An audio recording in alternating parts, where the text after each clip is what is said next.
Selamat pagi Pak Sultoni. Kita akan memulai sesi pagi ini dalam konferensi dari yang ketiga dari Indonesia Energy Efficiency and Conservation. Ini di Green Corner dan sudah hadir Bapak Sultoni dari PUPERA. Beliau adalah fungsional ahli media tata bangunan dan perumahan dari Direktorat Bina Penataan Bangunan PUPR. Pak Sultoni, apakah Anda bisa menceritakan sudah adakah regulasi dari PUPR untuk menuju kepada building net zero building dan green building? Baik, terima kasih Bu Irma. Pada intinya selamat pagi buat Bapak Ibu sekalian. Secara prinsip bahwa saat ini sejak penerbitan Undang-Undang Cipta Kerja gitu, itu ada berita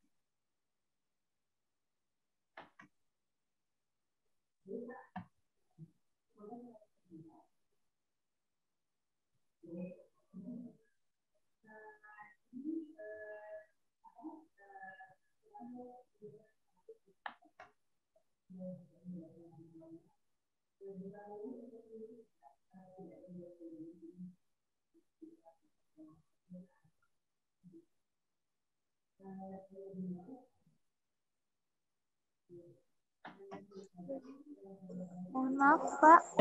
Mohon izin, tolong di-unmute.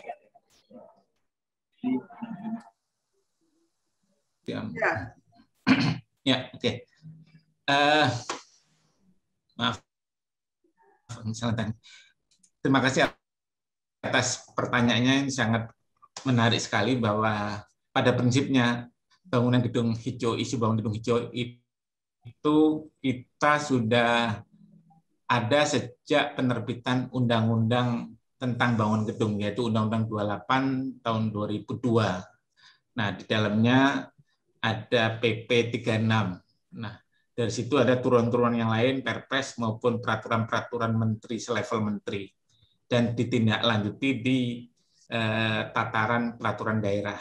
Cuma sekarang ada kabar yang lebih menggembirakan lagi sejak dengan diterbitkannya Undang-Undang Cipta Kerja, itu justru terjadi deregulasi yang lebih efisien dari sisi penyelenggaraan bangunan gedung. Karena pada intinya semua peraturan yang selevel Perda, terus peraturan menteri dan sebagai Perpres dan sebagainya, itu justru semua sekarang dinaikkan ke dalam sebuah building code, yaitu adanya di PP Peraturan Pemerintah Nomor 16 Tahun 2021.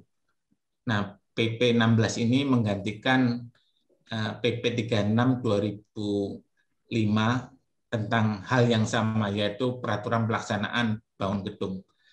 Nah, di PP 16 ini negara demikian kuat bertekad bahwa bangun gedung sebelum ke arah building itu ada hal yang sangat kuat karena ada hal bahwa Indonesia ini sangat rawan terhadap gempa dan juga kerusakan alam. Artinya alam Indonesia itu indah, cuma perlu dimitigasi sedini mungkin.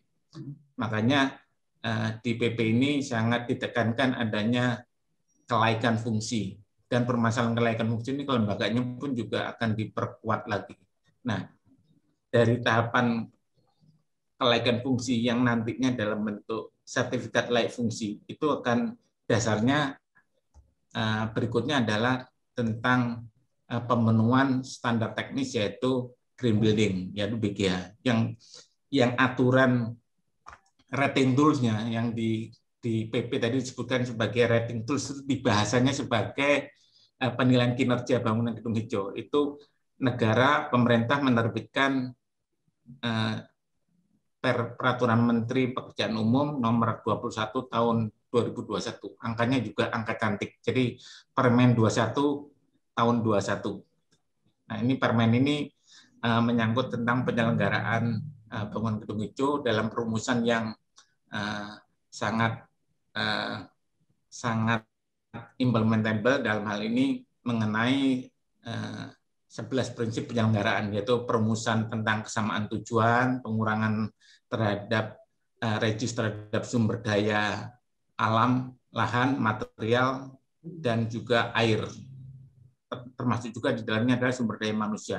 Jadi 11 prinsip penyelenggaraan tadi juga pada intinya mengacu ke juga pengurangan timbulan limbah baik fisik maupun non fisik.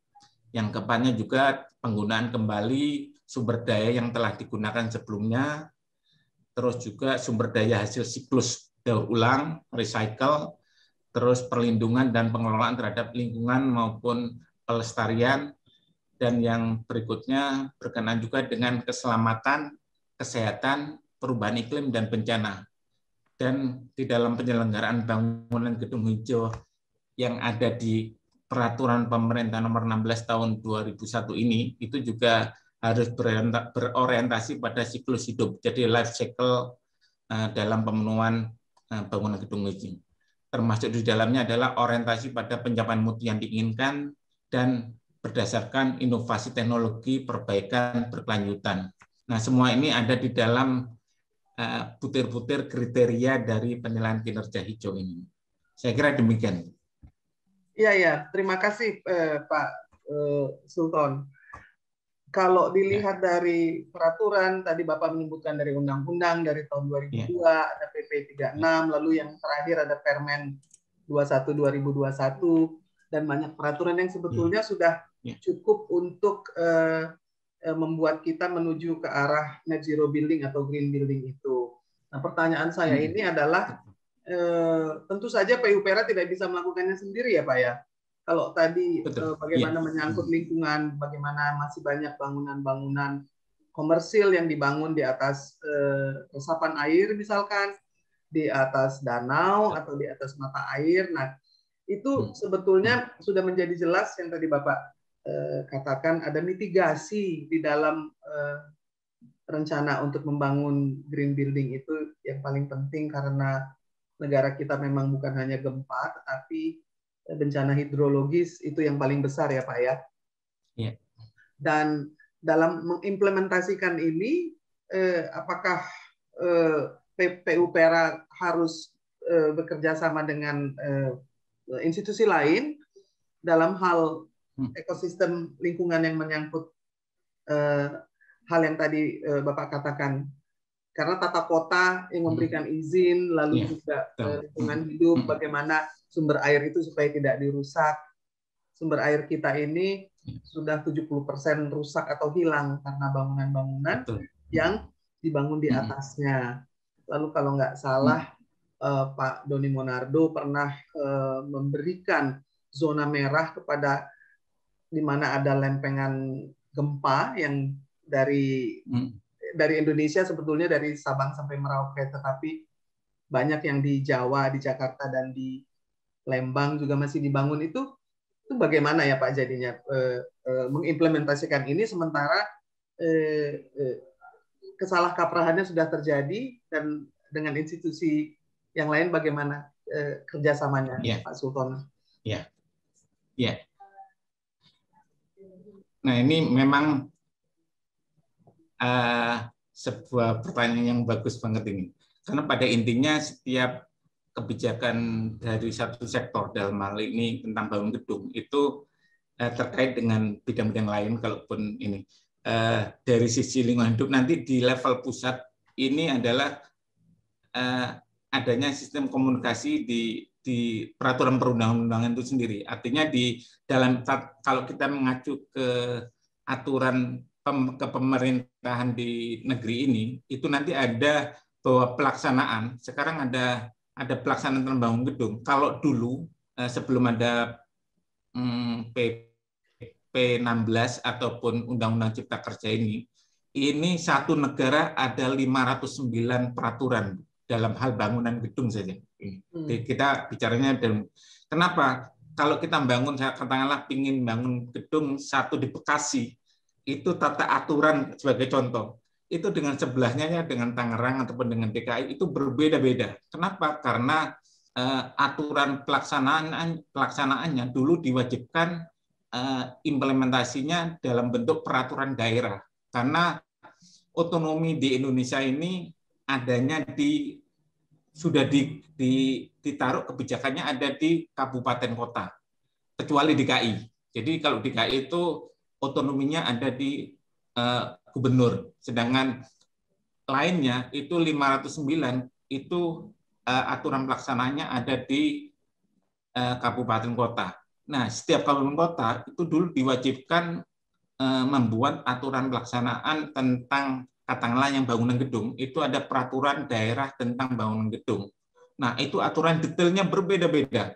Jadi dulu kalau investor datang ke Indonesia itu beda-beda tuh. Kalau bangun di sini aturannya berbeda. Sekarang itu sejak adanya Undang-Undang Cipta Kerja itu dihapus satu aturan, satu negara satu aturan, yaitu PP 16 tahun 2021.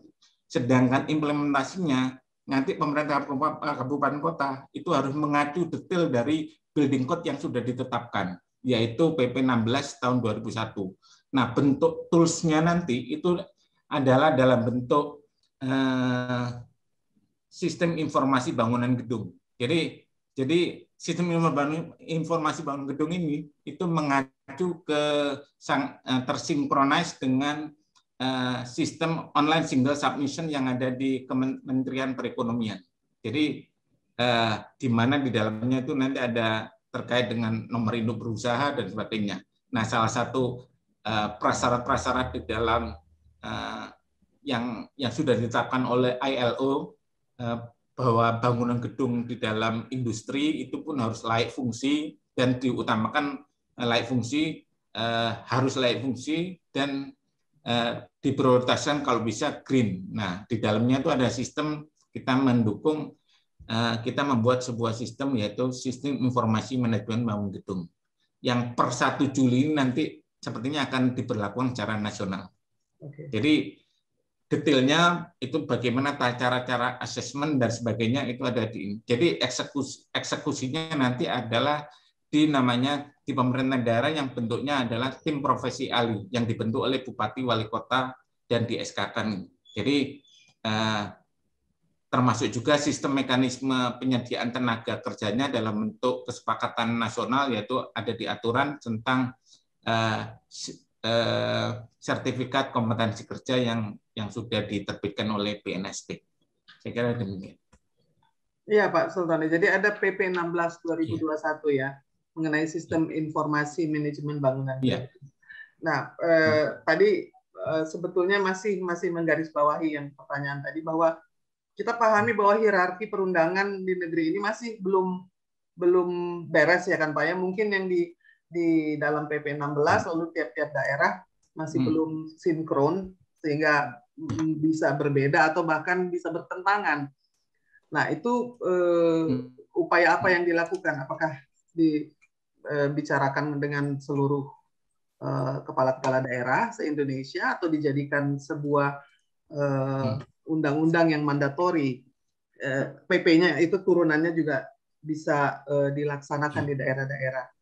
Lalu bagaimana koordinasinya dan lalu bagaimana mengawasinya?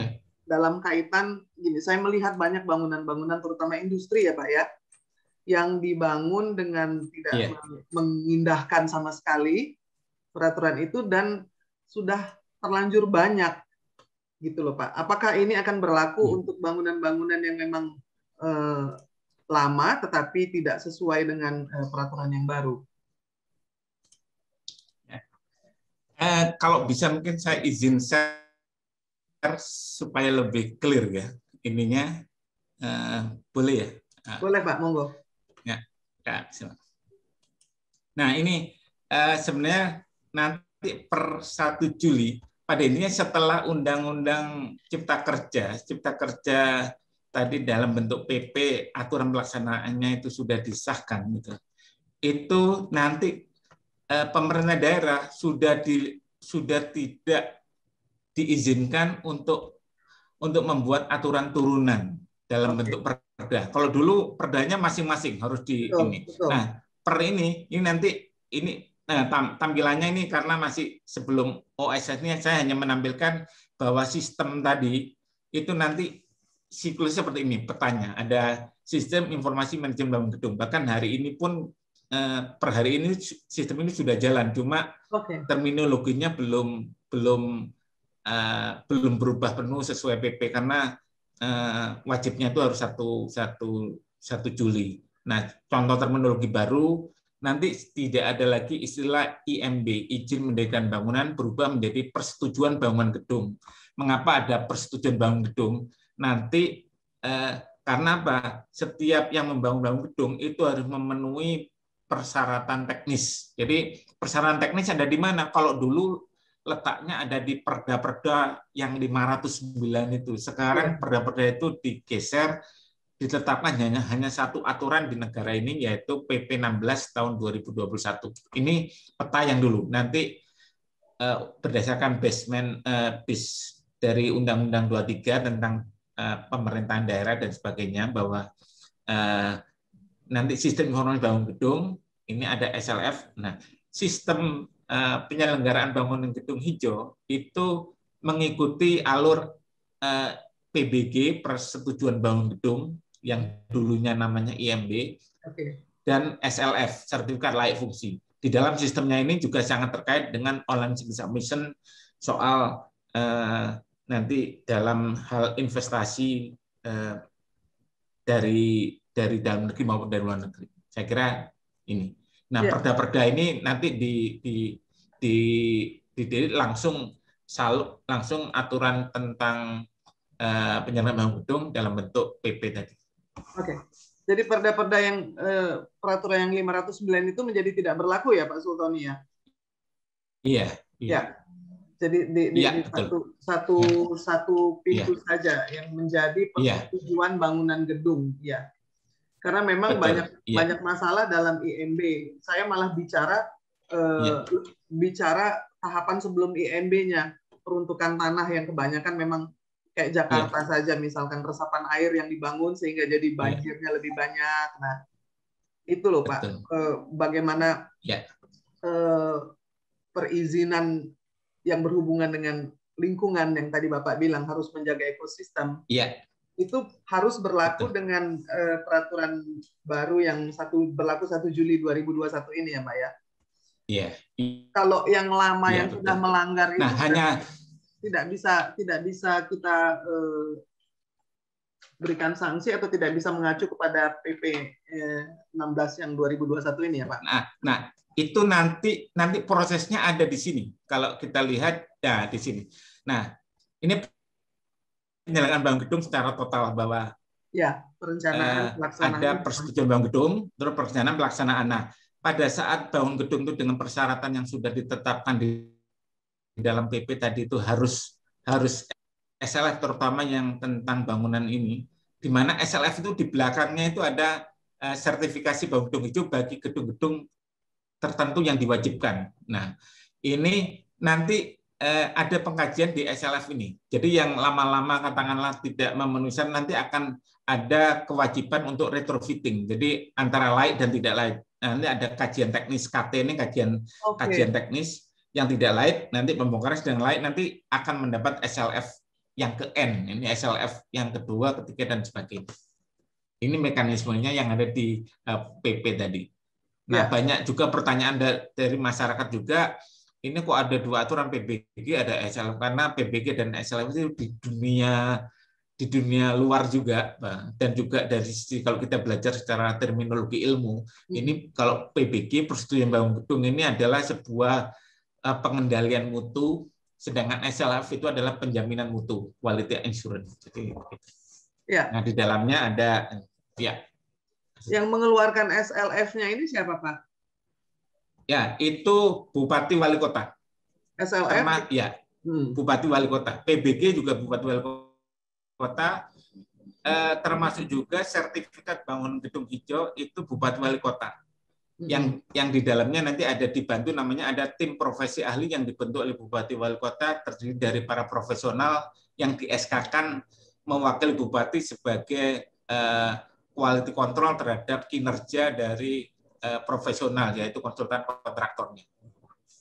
Wah, ini akan menjadi sebuah tim yang sangat berperan dalam menuju green building atau dalam perbaikan lingkungan juga kalau saya melihatnya ya Pak ya. Betul. Ya. Jadi bupati-bupati diberikan waktu untuk membentuk tim dan yang akan berisi tim profesi ahli gitu ya Pak ya. Tim profesi ahli, iya betul. Dan itu mandatori, harus ada dong Pak ya. Harus ada, harus ada. Iya. Karena memang kebanyakan ini kalau saya melihatnya sih ini sudah